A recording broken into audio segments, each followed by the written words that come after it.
Okay. So, okay. So we're here now. He's entered the world. Ian is born. What does it look like after? Is it noticeable immediately? Maybe not, because you did mention earlier that it's not. But where do you guys go from here with him? Is there? You see the doctor. Obviously, you go to the pediatrician. Yes. Okay, so Yeah. I'll leave it at that. All right. So, family doctor says she doesn't notice anything, like anything that isn't normal. He's still young. Asks for a referral to a pediatrician. Pediatrician says he's meeting most of his milestones, maybe a little bit behind compared to other kids, but then some of them he's reaching faster than some kids, some babies. But the rocking and the repetitive behavior, his ability to not be able to, his inability to stay still. There was some self-harming. Like he enjoyed banging his head on things, which is a significant symptom of a child with either behavioral issues or being on the spectrum. So that, I think, was what really triggered her to refer him to Holland Bloorview, where he saw the pediatric developmental specialist. And after a few,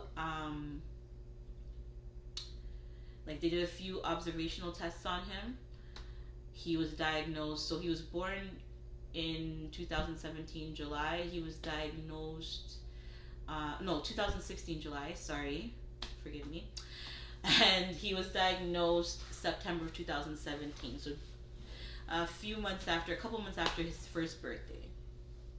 And from then, they wanted to do some further observation. They sent me to Sick Kids to do some blood work on him, and by that time I was already pregnant with my son after him, Masai. And that's when I found out that once you give birth to a child on the spectrum, there's a very high chance that your children following could also develop the disorder. I personally don't feel it like that's why I do it in quotation marks, because that's just like the, I guess, medical technical term. I don't see it that way. So that's why whenever you see me say the word disorder, I'm going to be doing it in quotation, just so that you know I'm not quoting myself, I'm quoting what was told to me. Right. So I then later on found out that the blood work was being used for DNA testing, which I wasn't completely comfortable with. And I was told that it was being put in a database so that it could be used for research, which, I mean, I'm sure they have plenty of people to research on. Me personally, from my own personal belief and comfortability, I didn't want that. So the moment that I found out that was the case, I stopped that testing, but continued with his developmental testing, mostly through child care centers and school, because he usually has access, and we're gonna get into that later about resources. But one of the main things that I wanted to touch on with this whole testing thing is that not only are they testing children who are diagnosed, but they're even extending the testing to the siblings, either in utero or out. Because at the time I was pregnant, and they were offering to test my baby while still pregnant. Wow. Yeah, so it's something that they themselves are still trying to understand because of how vast the spectrum is. I'm sure people have heard the saying that there's no one autistic child that is the same as another. Every single one is different. It affects you individually based on who you are. So, and they're doing research on it. Also, your genetic makeup is a factor too, which is why they want to test his DNA. Right. So I personally have opted out. That's just my personal decision. So that's as far as testing went. Now it's mostly just hand-eye coordination, motor skills, as he goes through school, which we can get into when we talk about resources. And was it the you said the development part too, right? The physical and development part of that. So they would test basically how he responds to sound. Okay. Because one of the things about autism that is very prevalent is issues with sensory. Not really issues, but like most autistic people are high sensory, and sensory meaning our senses. So they can be sensitive to touch, smell, sound, taste, sight, right? So some of them don't like bright lights. Ian loves bright lights. Most people on the spectrum don't like sound, too much loud sounds. They wear like canceling headphones. Right. Ian is the opposite. He loves noise. The quiet bothers him, and from the moment he wakes up till the moment he goes to sleep, there has to be multiple sounds going on at once. So he'll be videotaping himself on a cell phone while watching YouTube videos, whether it's music videos or he likes educational videos as well, like alphabet and colors and stuff like that, even in his big age. Not because he doesn't know, but just because I think it's like a comfort for him. Right. It brings back like a memory of comfort growing up, because those are the type of things that I would put on to soothe him and stuff. So whenever he's trying to recenter or self-regulate himself, those are the tools that he will use to do that. Because he is now learning, he's 9 now, how to self-regulate using different tools. And these are things that he's learning in the program that he's in at school. But yeah, they don't eat certain foods. Right. Like they hate, a lot of them hate crunchy, which he's that. So ramen noodles and pasta. He's never been fond of meat. So if anybody who's watching has ever followed me, you've seen me experiment with like different vegetarian dishes, vegan dishes, and people ask me if I'm becoming vegan. I'm like, no. To be quite honest with you, he doesn't enjoy meat. And it's funny because Masai, who's my son that follows him, is just starting to incorporate meat in his diet, because he never liked it either. That's interesting. Yeah. That you're saying this. They don't like the taste, they don't like the texture, they don't like the smell, and that's another thing. Like I said, he's high sensory. Right. So Ian, before eating or drinking anything, he'll smell it first. Wow. And if the smell is off, right, or it's something he's not familiar with, or it's something that's not appetizing to his senses, you cannot get him to eat it. So a lot of the times I try, especially when giving him vitamins or medicine, I try to go for things that are scentless and tasteless. Right. And that can be mixed into his everyday food. Wow. That, like powders. Yeah, I didn't know that. Yeah. So when you notice that everybody else is eating and he's like, right, we have to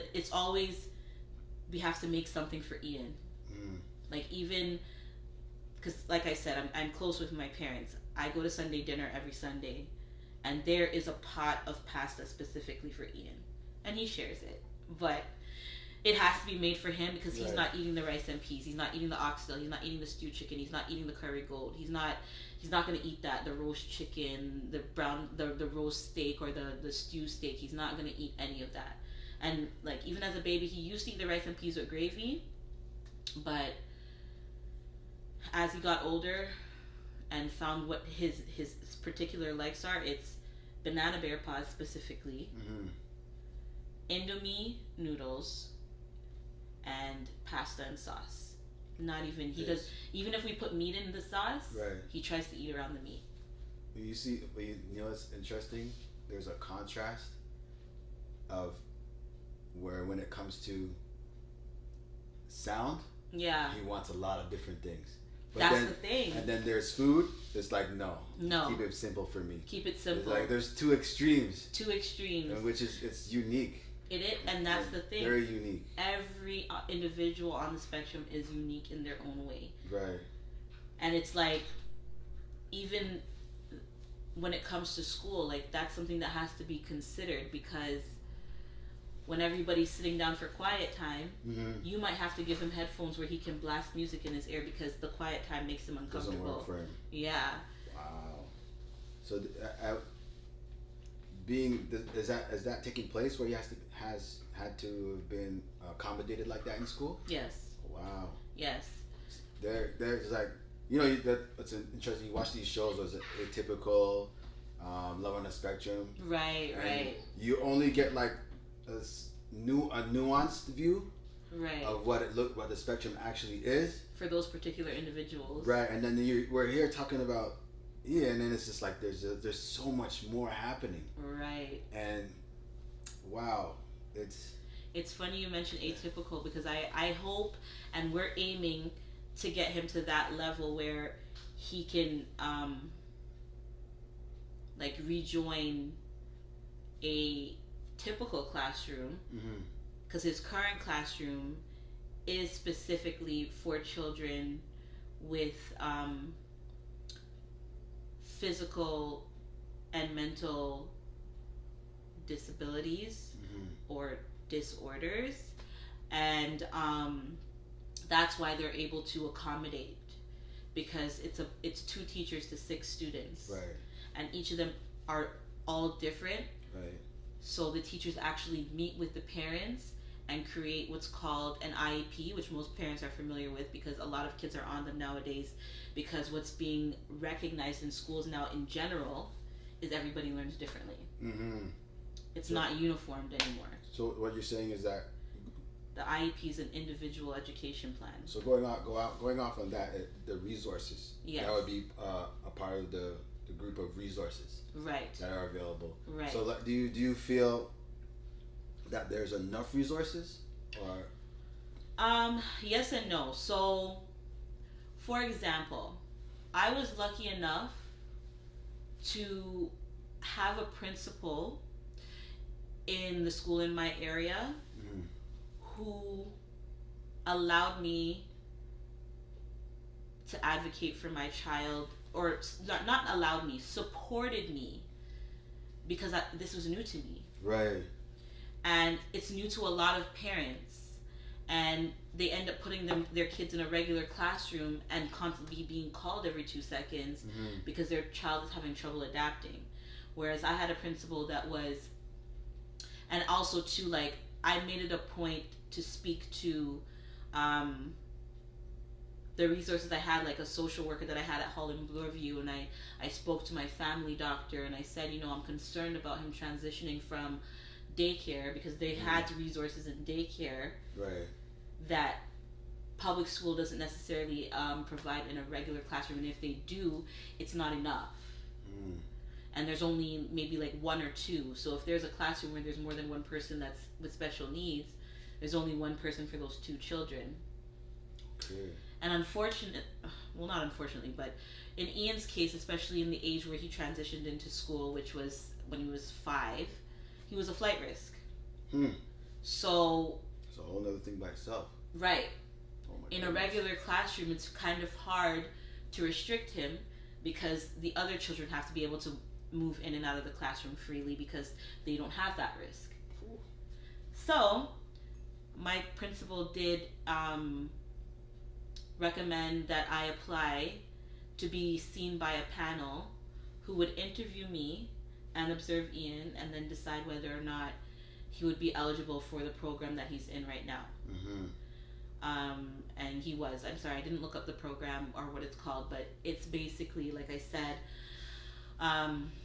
a smaller size classroom with only like 5 to 6 students and 2 teachers, and each child in the class has an individual IEP, so that they can design a curriculum around that child's specific needs. Wow. So the government does help with that. That's great. Yes. That exists. It's really great.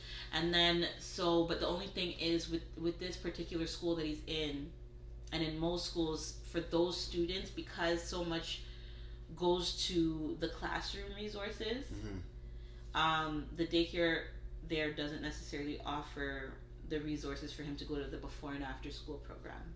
Okay. So there is no before and after school program for him currently, and I'm still looking into it. So because he's no longer in before and after school program, when he went into school, I had to switch from full-time to part-time at my job. Oh which was with Rogers, a telecommunication company, I should say.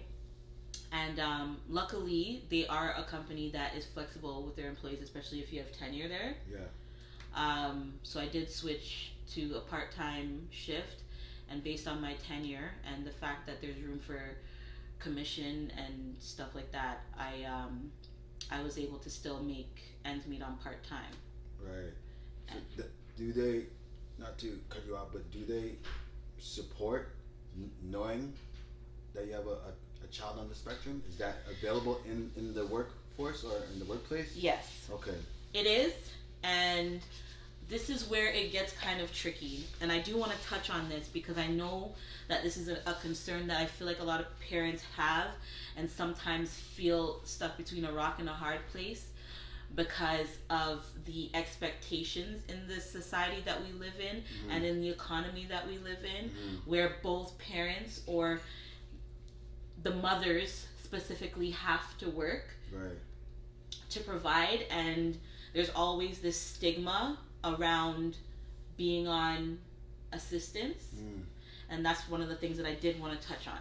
Okay, no, definitely go to that because you're going to be subjected to some kind of judgment because people innately we're ignorant. That's one way to put it. There's a ignorance to our humanity when people just don't know. And it's the way we're programmed. Yeah, and society is not helping because it's either misinformed or we were not informed enough. Well, the powers that be program things a certain way. Yeah. So that's a whole nother topic by itself. But no, let's get into that because some of the judgment you faced, what you were just about to get into. Yeah. So basically, so working for a big corporation, it comes with a lot of perks, of course, and one of that was support for parents who have children with special needs, and they would provide somebody like respite services. Are you familiar with respite services? Another term, yeah. Yeah. Okay. So for those who aren't, respite services is basically services that will provide relief for parents that have children with special needs or family members with special needs or disabilities so that they can get time to themselves. Someone will come in and either watch the child or the person so that the parent or the caregiver can go get errands done or will have time for themselves, etc. I did have access to those services through my job, and they did try to accommodate me having a child that didn't have before and after school program. The issue with this was, though, in the name of customer service, even if my shift ended at 2:30, which it did, and I asked for that specifically and was accommodated by the company because my son's school bus would drop him off at 3, and I wanted that half an hour window because once on a call or chat, all employees are required to complete the chat or call. No matter the time. And to compensate for this, the company will pay you overtime because you're gone over your time. Right. Which is great for single people, but not so much for parents. Right. Yeah. No. Because when your kids need to be picked up, they need to be picked up. I thought I could manage this because, again, working for this corporation, they did have certain perks, like, for example, a work from home model. I was able to work from home. But unfortunately, when you're on a chat or a call with a customer, you can only put them on hold for a certain amount of time. And to put a customer on hold and go pick up my children was not allowed because I'm not allowed to step away from the chat or the call. Right. But I would obviously have to do that if the bus is calling me saying that my child is downstairs, and of course they have other children to drop off and other parents waiting. Yeah. So I can't really have them sitting down there waiting, but I'm also not supposed to have the customer waiting. So it was juggling that, and I did it for a while, and the mental and emotional, and of course now, because those two things trickle down into physical tolls that this was taking on me, and the toll that it was, and it was also taking a mental and emotional toll on me because it was affecting my ability as a parent as well. Right. Because there were many times when my children were lot. sick, and I was required to still work because I was working from home, and this whole panorama, you guys know what I'm talking about, had people forced into showing their employers that though it is possible for them to work with their children at home, it is obviously not ideal, and it obviously is not healthy for the parent or the child. Right. Especially if said child is on the spectrum. Going into that, I was working from home while they were home, before they went back to school. 2 TVs destroyed. 2 tablets destroyed. Furniture destroyed. It's like a demolition. Literally, because of the behavioral factor. Yeah. And the attention that's needed that cannot be given, because there's no way for me to split my attention between my job and my child on the spectrum. It's not sustainable at all. So coming out of that scenario, yeah. and then feeling it continue after going back to school, I literally had a breakdown. And I was constantly being coached, and I completely, because I'm someone who tried to start her own business during the pandemic, and doing my research and seeing how much goes into it, and understanding that there needs to be certain sacrifices and certain things that need to be done, and how important revenue is, how important it is, turnaround time is, churn, and all that stuff. Like, I understand why companies need their employees. But I also understand what I need as a mother with children. So I made the decision to resign. I went to my senior manager, because they were constantly coaching me, because my performance was affected by this. And my performance affects the company. Right. And if I was an employer looking at it from an employer standpoint, I need my employees to perform in order for my company to run properly. It doesn't matter how big it is. Because you let one slide and the rest will follow, because I'm being observed by my peers. And that's another thing too. I can't wait to talk about this topic in another episode. That's but funny. I decided, and I let my manager know, I no longer felt that I was able to benefit the company in the way that they needed me to.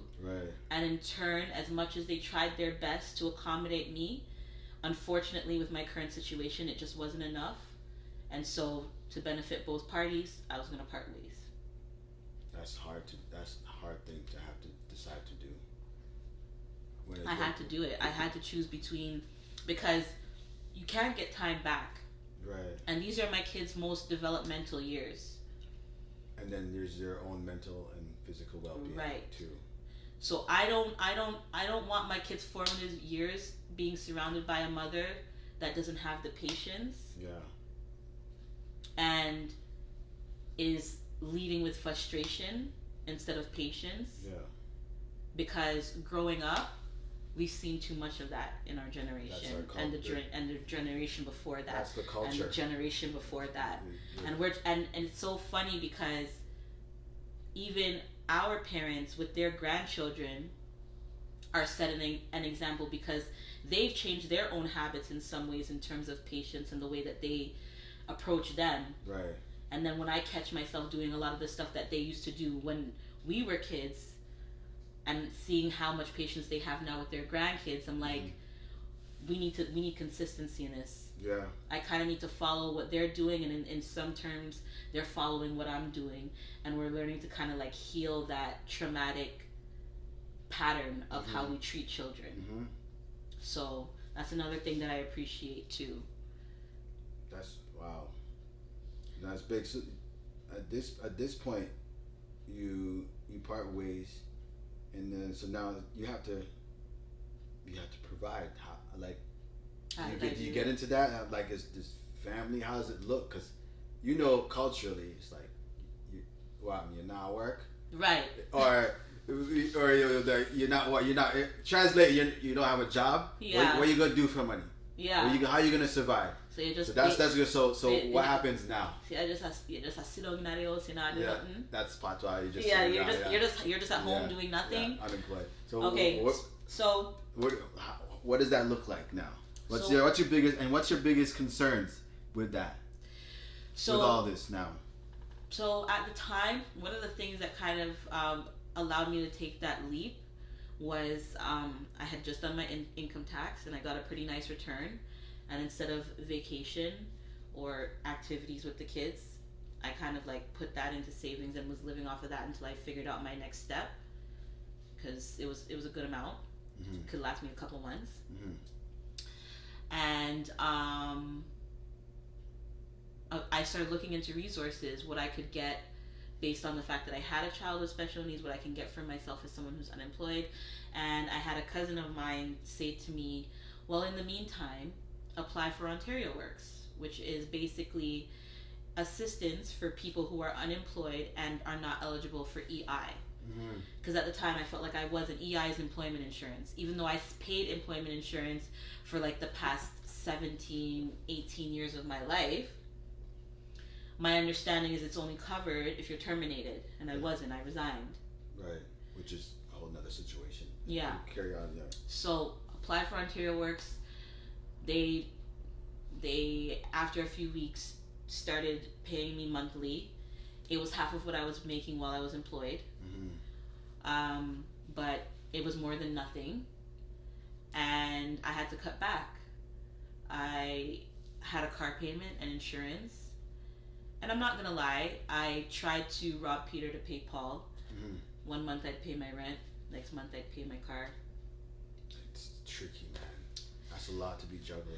Yeah, it closed in on me, and eventually I had to choose the roof over my head and let the car go. And luckily I have parents who had 2 cars, they gave me one. So, still have that transportation, which is good because of the fact that Ian's school is not close to, he doesn't go to the same school as my other 2 kids. His school is in the area, but it's not walking distance. Mm-hmm. And one of the things that I'm happy about with being at home is if there is an incident or a situation and I feel like I want to pull him out of school, I can do that. Right. I can do that.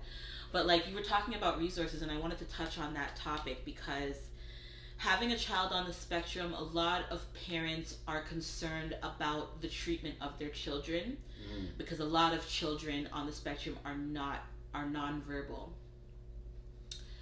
That's a big one. And some of them are verbal but don't have the cognitive skills to like recollect on their day and tell you what happened throughout the day unless specifically asked. Mm-hmm. And that's a big concern because I'm sure people who are on social media have seen videos of the way certain children are treated, whether it's being physically abused, and then there's the whole factor of other types of abuse that, you know, how do they know to tell you that this is happening to them? And I know that they say a lot of the times it's somebody close to you, which is why I don't leave my kids with people a lot. I'm with them almost 24/7. Like right now they're with mommy. Mm. And she's basically the only mommy in school. And so these respite services were offered, and these people have background checks done on them and so on and so forth. And I'm going to be completely transparent, and I don't want to offend anybody, but it's just based on a lot of things that have come out. There is a lot of acceptance in Toronto, Canada, for people of a certain community that are often included in the care of children. And there have been situations that have come out where these said people in these communities have been known to have inappropriate behavior with children. Oh boy. And that's loaded. Huh? That one is loaded, man. Right. That sounds. So there's that factor, and then there's the factor of just my overall comfortability with people in general. Mm-hmm. That's understandable. I want there to be proper, and I don't want cameras all over my house. And at the end of the day, I don't want, if I'm gonna go and do something, I don't want it to be in the back of my head 24/7, because I'm not gonna be able to focus what's happening with my child, what's happening with my child. Mm-hmm. So seeing all these things in the media, and I'm not just talking about social media, it's been in the news. It's been in the news. Right. And these are concerning things for me. So I'm not just going to let somebody watch my child Mm-hmm. while I go run. Like, I just don't work like that. Mm-hmm. My kids are on, if they're not in the forefront, they're at least in the middle. They're never in the back of my mind. Right. And if I'm not at ease, I can't focus. That's 100. No, that's 100%. So these resources, when it comes to that, although available, I would prefer if it could be somebody that I know and I trust and I grew up with, and I know that I've never experienced that with them, therefore I don't expect my children to experience that with them. Right. And I also want it to be in a scenario where my other children are always around. They can speak up for their sibling. That's a huge concern to have. Yeah, because I think we wanted to touch on that, like, yeah, my siblings' relationships, his siblings' relationships with him. Mm-hmm. What was it that you wanted to talk about with that? We're gonna go